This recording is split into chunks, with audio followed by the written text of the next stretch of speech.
if you have an architect draw a plan and midway you change it to a different architect, he'll make a pantry out of the kitchen and kitchen out of a pantry. So that kind of thing happened. So that, I think, initiative got lost. But I think we need to go back to the drawing board, and I have asked Education Ministry to organize a national curriculum summit in which we invite public sector, private sector experts and see that how we need to reform our curriculum in light of the best global practices, and that should be the starting point. Similarly, in 2016-17, we gave Education Ministry a project to design and set up state-of-the-art teacher training center in Islamabad that should become a benchmark of teacher training in the country. Unfortunately, that till today, I am unable to see that project, materialize, because after we left the government, it was derailed, and then in the 16 months we were in government, we were again asking Education Ministry to bring that project. It has not come, and I hope now we have a dynamic Secretary Education.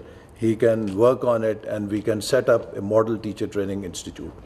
The third project we gave to Ministry of Education in 2016-17 was to reform examination boards, to align them with the new requirements of curricula, and Islamabad board undertook quite few reforms, I think, under that project, but in the provinces we could not move much further.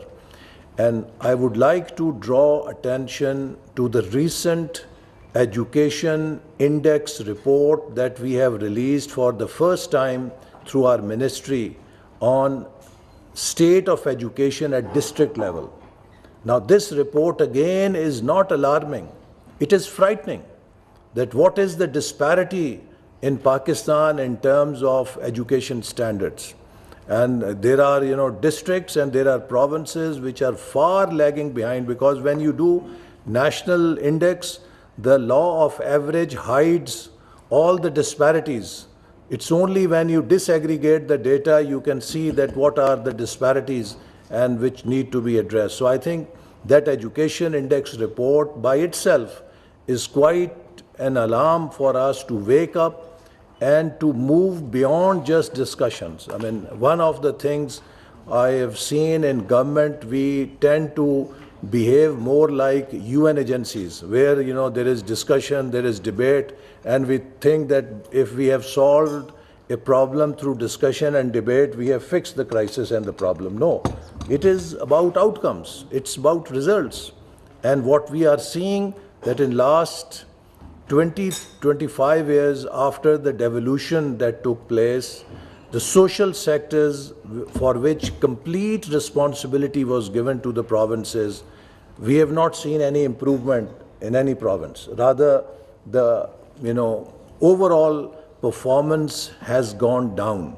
Now, this is an alarming situation. I'm not saying that we need to take back what we have given or we have devolved to the provinces, but what I mean to say is that the provinces need to really take stock of what is happening in social sectors.